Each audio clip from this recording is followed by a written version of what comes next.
Football fans, we are back for another Locked On NFL Thursday show. You have me, Tyler Rowland, my co-host, Alex Clancy. We are going to get you guys ready for Week 11 of the NFL season. We are going to be talking Thursday night football between the Falcons and the Patriots. We are going to be talking about the old guard versus the new guard at quarterback in the NFC. And then we will give our dark horse Super Bowl candidates who are at the end of the playoff picture in both conferences. So a lot to discuss on this Thursday edition of the Locked On NFL podcast. Let's roll.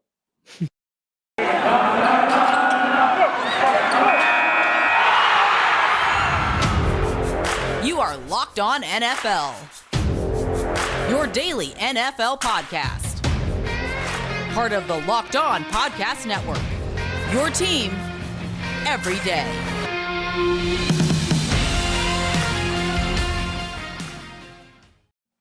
All right, folks, we have a lot to discuss on this Thursday edition of the Locked On NFL podcast. Once again, I am Tyler Rowland, host of the Locked On Titans podcast. We have Alex Clancy, one of the hosts of the Locked On Cardinals podcast. We got a lot to discuss on today's show. Thursday night football preview. Which NFC quarterback group do you trust the most? The old guard or the new guard? And then we're going to look at some of the teams on the playoff bubble in both conferences and say which one we would trust the most to make a deep run in the playoffs. But we will start as the week of football action starts with the Thursday night football matchup, a previous Super Bowl matchup, 28-3. I'm sorry, Falcons fans, cover your ears, cover your eyes, hide your wives, hide your kids, whatever you got to do to feel safe. Either way, the Patriots will be traveling to Atlanta to take on the Falcons. Right now, the Patriots are 7.5-point favorites. And the over-under in that one is 47. So, Alex, kind of just to kick off my thoughts, I don't think the Patriots should be 7.5-point favorites, getting more than a touchdown on the road. For me, I really like Atlanta to cover in this matchup, but I do got to say with the Patriots rounding into form with their defense and their run game, I do think that the Patriots will probably be able to win the game. How are you feeling about things right now? Yeah, I feel the same. I mean, the Patriots are 4-0 on the road, man. Like, that's wild for a young quarterback to be 4-0 in his first road games. Yep. Ramondre Stevenson, remember that name. For those that don't know who he is, for those that didn't see him at Oklahoma for 1 year, I think he was at Ohio State, then transferred because he was behind Trey Sermon and somebody else. He was either Texas A&M or Ohio State. Trey Sermon. That was Trey Sermon that was at Oklahoma. He went from Ohio State. Yeah. Got it. Okay. Stevenson was who stayed. Stevenson He was the start. That's right. And he missed the first part of last season, and then he came out like gangbusters. Yep. That dude is going to be a 1-2 punch with Damian Harris. And it's going to be something they're going to lean on in pretty much in perpetuity. Those guys are both young, and Mac Jones is a young quarterback. They've got a good defense, as you mentioned. I'll tell you what, Mac Jones, it's not fun. It's not sexy, but it's all Patriots, baby. I mean, that's it. Like they've got a ragtag group of wide receivers and tight ends that nobody else wanted, even though Hunter Henry has proven that he's one of the better red zone threats in the NFL. That's a fun team. That's a fun team. And if they go into Atlanta and win, they're 7-4. People expected them maybe to win 5 games this year. Nobody expected Mac Jones to come in. They didn't have to trade up for anybody like Chicago or San Francisco did. They just drafted who dropped to them, a dude who was on the best team in college football last year, a la Joe Burrow, but got 0 run. And look at what's happening. He's a perfect fit for Josh McDaniels in that offense. Yeah.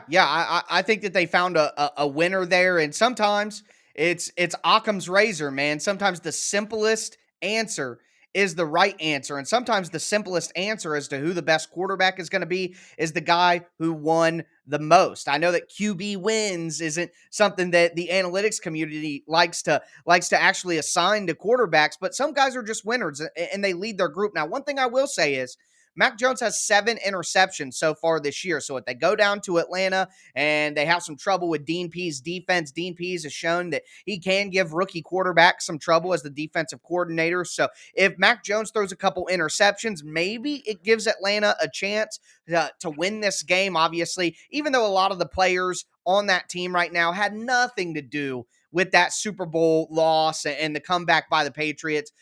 They've heard about it all week. Even if they weren't personally involved and on the team, they definitely have heard about it and they don't want to hear about it because in their minds, they had nothing to do with this. So we're not that team. We're going to come out, we're going to smack the Patriots. And Atlanta's coming off a terrible, terrible loss to the Cowboys, just despicable. And anytime you see something like that happen, if the locker room cares about the coach at all, they come back playing like they got a fire in their belly. And I do think that team does like Arthur Smith and wants to play hard for Arthur Smith. So I think Atlanta will keep this one close. If Mac Jones throws a couple interceptions, then Atlanta has a chance to win. But outside of Atlanta winning the turnover battle, I see the Patriots winning this game, let's say probably 27-21, somewhere in there. I think it could be close, but 7.5 points for Atlanta at home. I got to take that just based on last Thursday, we saw the Dolphins smack the Ravens. Yeah. And nobody would have believed that. So, yeah, this is sneaky. I think it's going to be a lot closer than that indicates also. I think like 27-24, 27-26, something like that. Let me just run this down real quick. I know, because you're right. The Falcons have played a lot tougher opponents. They've won tougher games, even though they've won a couple less than the Patriots. Patriots have beat the Jets, the Texans, the Jets, the Chargers, which was a very, very good game on the road at SoFi Stadium, and the Panthers and the Browns. They've given up 13 points in the last 2 games. So, it's like, if the defense is going to play like that, then the Patriots are going to win a lot of games. Any defense plays like that, especially with Bill Belichick at the helm and Josh McDaniels doing whatever he does with the offense. So, yeah, I think it's going to be closer than people think, but that's a lot of points. Yeah, that certainly is. And honestly, it's kind of fun. Nobody likes the Patriots, but seeing the Patriots go back to that early Tom Brady style, heavy defense, run game, just don't make mistakes. It's kind of fun football to watch if you're a football junkie like myself and like you, Alex. But we're going to continue talking football as just 2 football junkies here on the Locked On NFL Thursday podcast. We're going to talk about the old guard of QBs in the NFC against the new guard of QBs in the NFC at the top of the conference and see which group we feel more confident in. Before we get into that, though, do want to tell you guys about a great app that any football fan that buys gas has to know about. It's called Getupside. My listeners are making up to 25 cents for every gallon of gas every time they fill up. And I do mean my listeners, not Alex's, just to make sure that we are clear. Just download the free Getupside app in the App Store or on Google Play. Use the promo code TOUCHDOWN. That's one word, touchdown. And you'll get a bonus 25 cents per gallon on your first fill up. That's up to 50 cents a gallon cash back. Don't pay full price at the pump ever again like Alex does.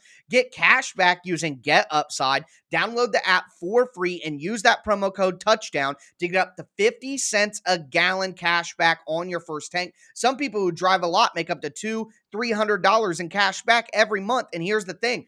There's no catch. The cash back gets added right to your Getupside account, and then you can cash out at any time to your bank account, to a PayPal, even an e-gift card like for Amazon.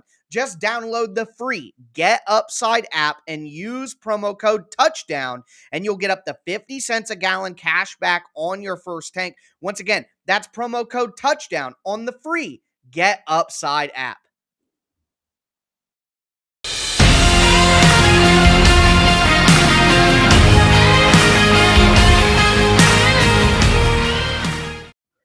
All right, second segment, Locked On NFL. Alex Clancy, Tyler Rowland at TikTok Titans for Locked On Titans. Follow me at Clancy's Corner. Locked On Cardinals with my co-host Bo Brock. So the NFL season has been interesting, especially the last couple of weeks, where just when you think you know the ending to a story, or right before intermission, everything just flips on you, and there's a cliffhanger, and good teams lose, bad teams win, and it's just this weird, just cavalcade of what the hell is going on here for a couple of weeks. Right now, though, through 10 weeks, okay, so we're technically over halfway through the season. The NFC specifically is made up of 2 guys that are like Jason and Freddy Krueger, and and then a bunch of young bucks who are just coming up. Aaron Rodgers and Tom Brady have there are certain athletes that withstand the test of multiple generations of players, and we're looking at that, especially with Tom Brady. Most of the guys that Tom Brady played against are either already in the Hall of Fame or on TV and have been for a decade. And then Aaron Rodgers is getting there, 37 years old. But then you have younger quarterbacks like Dak Prescott and Kyler Murray. etc. I mean, Matthew Stafford, I guess you throw in there as well into this ring, they had a bad loss on Monday night. But I just want to talk about this briefly. Like, do you trust Aaron Rodgers and Tom Brady? Tom Brady's got the best offense we've ever seen. And then Aaron Rodgers, has a top-heavy offense, just lost Aaron Jones. And then Kyler Murray and Dak Prescott. Dak Prescott probably has the best offense on paper with young players to complement a good defense. Do you trust the old Bucks until you don't, until you can't? Or do you think that Kyler Murray and or Dak Prescott will give those two a run for their money this year to take the NFC? Well, I think what it comes down to me, honestly, my default answer would be the Young Bucks, Kyler Murray and Dak Prescott. I think they've been playing great football when they're out there. But here's the one thing that finally leans me over to go with the old group, the old heads of the conference, and Aaron Rodgers and Tom Brady. They have good offensive lines. If they were, they're older quarterbacks. If they had okay or average offensive lines, then I would automatically go towards the Young Bucks because they can play make. Now, I'm not saying that the young guys don't have good offensive lines. I'm saying if you give all of those quarterbacks, all four of the guys that we're talking about here, Dak and Kyler, Rodgers and Brady, if you give all of them good offensive lines, I am going to side with the older guys because if they don't have to use that mobility and they don't have to be playmakers and get away from the rush and they have time to sit back there and throw the ball, I'm going to trust the guys who still have the ability to do that. If all four of those guys had average or subpar offensive lines, then I'm going with the guys who can make plays like Dak and like Kyler. But I think the Packers have a great offensive line when healthy. They're going to get David Bakhtiari back soon. I think the Buccaneers have proven they have a very good offensive line as well. So when you take that into account, it leads me to side with the Tom Brady and the Aaron Rodgers. Now, I'm kind of sick of that as well. I would be very annoyed to get Tom Brady in the Super Bowl again. I'll say this. I have rooted for Tom Brady in his past two Super Bowls because I'm a guy who I like history. I like to be a part of that. I like to see it in front of me. Yeah, I want to tell my grandkids, yeah, there's nobody better than Tom Brady. I watched him my whole life. There's no one better. Like, I'm okay with that. But even me, who's been in that position the last few times Tom Brady's been to the Super Bowl, I'm sick of it now. He's got 7. He got the validation championship with Tampa Bay. Give me Rodgers going to number 2 to see how he does in the last dance. Give me Dak. Give me Kyler. I'm okay with that. But if you had a gun to my head and you ask me who I trust, I'm going with the old guys, Rodgers and Brady. Yeah, and I'm not going with Rodgers. I'm going with Brady. I choose Tom Brady to win the Super Bowl every year until he doesn't. Until he's not playing anymore, I'm picking number 12 to win the Super Bowl. Not just come out of the NFC, but win the Super Bowl. And I agree with you about the history part, but I'm going to take it one further. This isn't basketball.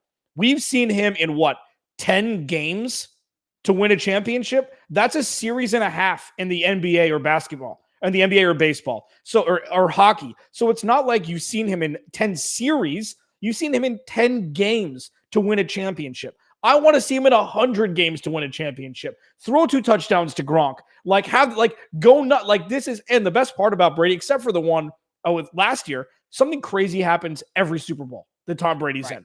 Every Super Bowl, something crazy happens. Like the fact that he was a part of the Malcolm Butler interception, which was set up by the Jermaine Kearse ridiculous circus catch when he was laying on his back that people forget about that. Like 28-3, all of these things. He should have won the ones he lost, and he should have lost the ones he won. And it's the wildest thing. And I want to see his grinning face look at everybody that continues to hate him. And he's like, TB12 biatches. Like that's what I want him to continue to say. So I will always choose Tom Brady. I will always choose it. And it's not because I love him more than other players. I don't want to see change until I have to. I don't want to see it. So I will choose Tom Brady specifically over anybody else until he is no longer playing. Yeah, I don't think that that's unfair, obviously, based on his history. Like you said, if you bet on Tom Brady, you're going to be right more often than not. But I guess what it comes down to me is I'm just ready for some new blood in the Super Bowl. Patrick Mahomes, Tom Brady, over and over, multiple years. I just kind of I don't want the Chiefs in the AFC. I don't want Tom Brady in the NFC. We need something new. And I think Kyler Murray is an incredibly, incredibly exciting player. Maybe the most exciting player in the NFL when he's playing his best, because I believe he's a better passer than Lamar Jackson, but still has the running ability. So give me some Kyler Murray in the Super Bowl. The last Super Bowl that the Arizona Cardinals were in, is my favorite Super Bowl of all time. The best Super Bowl I've ever watched. So give me the Cardinals. They're a fun team. They got some good playmakers. They got big names. They're exciting. I mean, I'll even take the Cowboys just because the media frenzy would be absolutely insane. And Micah Parsons is sweet. Trevon Diggs is exciting. They're getting DeMarcus Lawrence back hopefully soon. So for me, unfortunately, I agree with you, and we agree that, gun to our head, I got to ride with the old guard on this one. But I just have to say, for excitement's sake, give me something new. Anything. I would even take Rodgers in there, although I'm with you that I don't think the Packers are going to make it. Just there's something in the water there. You know what I mean? So anyways, moving forward, we're going to continue talking about kind of the big picture in the NFL, the long-term things. We're going to look at some of the teams in both conferences who are fighting for a playoff spot. They're on the playoff bubble, and kind of determine if we had to put all our chips behind one of these dark horses, who do we think could make a deep run in the playoffs as we approach closer from that bottom end of the playoff scale. Before we get into that, though, do want to tell you guys about BetOnline.ag. BetOnline.ag is back and better than ever. Got a brand new website with a new interface. It's really easy to use, right in time for basketball and football to start heating up. It is the number one spot to bet all your football and basketball action. But it's not just football and basketball. Of course, they have basketball and football, but they also have NHL. They have boxing. They have UFC. Heck, they even have your favorite Vegas casino games. So make sure that you go to betonline.ag today. Use the promo code Locked On. That's one word, Locked On, and you're going to get a 50% welcome bonus on your first deposit. That's literally free money when you go to betonline.ag and use the promo code Locked On. BetOnline is the fastest and easiest way to bet on all your favorite sports. BetOnline, where the game starts.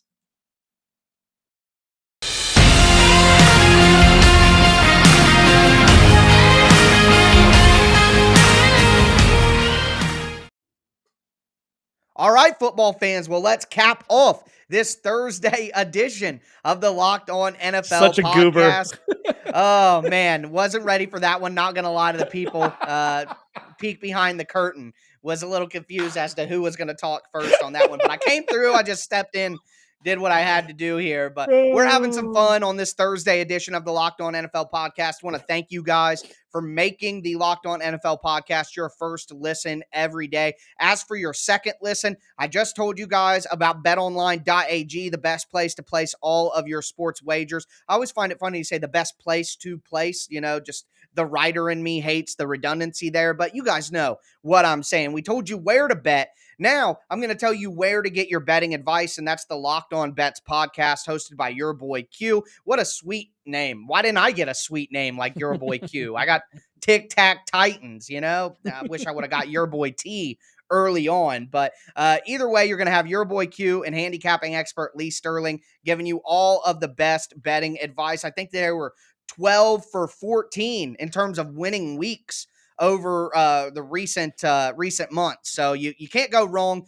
listening to the Locked On Bets podcast presented by betonline.ag, part of the Locked On Podcast Network, wherever you get your podcasts. And it's always going to be free as well. Alex loves reminding people that there's no paywall here for the Locked On Podcast Network, whether it be your local podcasts about individual teams, whether it be some of the national stuff. You're never going to have to pay a cent. So return that with some likes, some comments, maybe a 5-star review. Tell me how nice my hair is. Tell Alex how great his hot takes are. Whatever it is you want to do, just do that, and we will appreciate it. But with all that being said, we do like to have a little bit of fun to cap off the Thursday show. We talked about the Thursday night football game. We talked about the old guard versus the new guard at quarterback in the NFC. Now, we are going to pick our dark horse playoff bubble team that we think could make a run. So just to give you guys a general idea of the type of teams that we're talking about, looking at the Saints, the Panthers, the Vikings, the 49ers, the Falcons, the Eagles maybe in the NFC and the AFC, looking at the Steelers, the Patriots, the Chargers, the Raiders, the Bengals, the Colts, the Browns, maybe even the Broncos as well. So a lot of teams to choose from. But Alex, if you had to pick one team, let's say if you had to pick one team in the NFC and one team in the AFC, who would be your dark horse candidates to make a deep run in the playoffs? I mean, this sucks because Bo, my co-host of Locked on Cardinals, and I loathe this fan base and loathe the head coach of this team and his outfits. But I think it's the 49ers. And the reason why is because at some point that backfield will be healthy enough. And I know that Raheem Mostert's out for the year. Deebo Samuel seems to be a top 5 receiver in the league, or top 7 receiver in the league, at least by the numbers. He is fast and he is big. He is fast and he is big. George Kittle is healthy. Fred Warner, maybe the best linebacker, top 3, top 5 linebackers in football. Okay. You still have Nick Bosa, and Jimmy Garoppolo isn't a bad quarterback. Does he have limitations with how he's used? Absolutely. But that doesn't mean that if you put him in a box and you do the Jim Harbaugh for Alex Smith method of, we're going to run 8 pass plays and that's it. Whatever works for our quarterback is what we're going to run. I think the 49ers are going to piss some people off late in the season. I really do. They're 4-5. There's 8 games left. Get to 9 wins. That's probably going to get you in the playoff. With how incestuous the NFC's been so far, a lot of 4-5, a lot of 5-4, a lot of 6-4, and that could flip really quick. And the AFC, damn you for making me do both at one time, because I've got about 3 that I want to talk about in the AFC. Well, I can do my NFC one real quick if you want. I don't have a problem with that. I really appreciate that. I'm a giver. So for me, it's tough in the NFC. I don't really believe in any of the teams that we're talking about, but I got to go with a team that has a lot. And if they just get out of their own way, I think that they can win a lot of games. And that's the Minnesota Vikings. They've already proven that they can every year. Spoiler. And exactly. They've proven that they can be an underdog. They can come in as a low seed and they can win games against higher seeds. I think that they have a good coach in Mike Zimmer, although he's a bit cantankerous. Kirk Cousins, although he has his bad moments in primetime, he's had some good moments and he's played some pretty good football for most of this season. They have playmakers and Dalvin Cook and Justin Jefferson and Adam Thielen. They have some guys on defense that can make plays. They're getting Harrison Smith back. They're a well-coached defense. The defensive line has played pretty well. So for me, I think Minnesota could get to a conference championship. Now, I don't think that they could get much further than that, but I could see the Vikings winning 2 games and making it to a conference championship. I absolutely could. So that would be my pick for the NFC. Now I'll let you, run roughshod over the AFC. I mean, it's interesting because if you look at it, the AFC has 8 teams with 4 or 5 losses. That means they are smack dab. The middle class is affluent in the AFC regarding teams. And, 4 of those teams make up the AFC West. So but having said that, like the chart, like I'll let you pick yours. I don't want to cherry pick.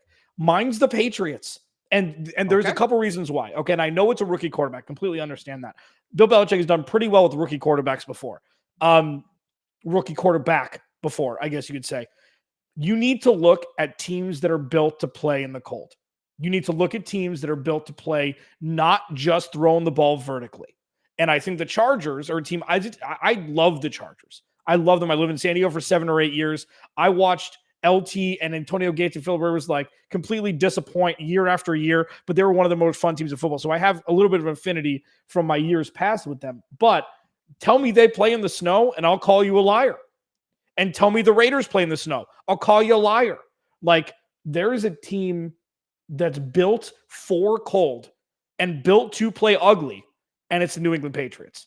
They have 17 running backs, and you could take Brandon Bolden and put him in the James White role, so you have that veteran back that can make moves for you, that's not going to fumble the ball in key situations. They've got 2 great tight ends, and they've got a quarterback that, although he's thrown 7 interceptions in his first 10 games, he's not losing games for them like rookie quarterbacks do.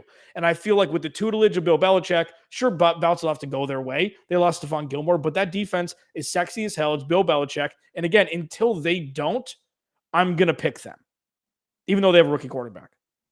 Yeah. I don't think it's insane or anything like that, but it wouldn't be my pick. I was in between 2 teams, and it was tough, but I had to make the decision. Now, one of my teams, it may be tough for them to even make the playoffs, but if they get in, I think they could beat a lot. And it really does pain me to say it. This is basically the opposite of the Chargers for me. This is a team, this is like your 49ers. Can't stand the fan base. Oh, really? Hate the team. the GM is overrated by the media. The coach is overrated by the media. But I like their talent. I like their Yeah. build. It's the Indianapolis Yeah. Colts. They're 5-5. If Wentz doesn't make stupid turnovers, Jonathan Taylor, Naheem Hines, they got Michael Pittman. I like the structure on offense. They seem to be super well coached, and then the defense can make plays. Darius Leonard is a turnover machine. He's going to force the ball out of the hands of your players. They have Xavier Rhodes at cornerback, who, while not being in the prime of his career, still is a smart player. Losing Julian Blackmon in the defensive backfield definitely hurts. But you got DeForest Buckner up front. If the defensive line can continue to play well, I don't see why the Colts couldn't make a deep run. Once again, I'm going to say this. I don't think either of the teams or any of the teams that we picked we think could win the Super Bowl. But I could see them making a run and being spoiler at the end of the year into the playoffs and making a conference championship run, similar to what we saw from the Titans in like 2019 or what we've seen from the Vikings lately in certain circumstances. So it does happen where a team kind of gets hot, gets in a wild card spot, and makes a run to the conference championship. So the Colts would be my pick in the AFC. I will say my second pick is San Diego. They should be in San Diego still. It's despicable. But the Chargers, the Colts will be my pick. I see the Chargers as kind of a secondary pick for me there.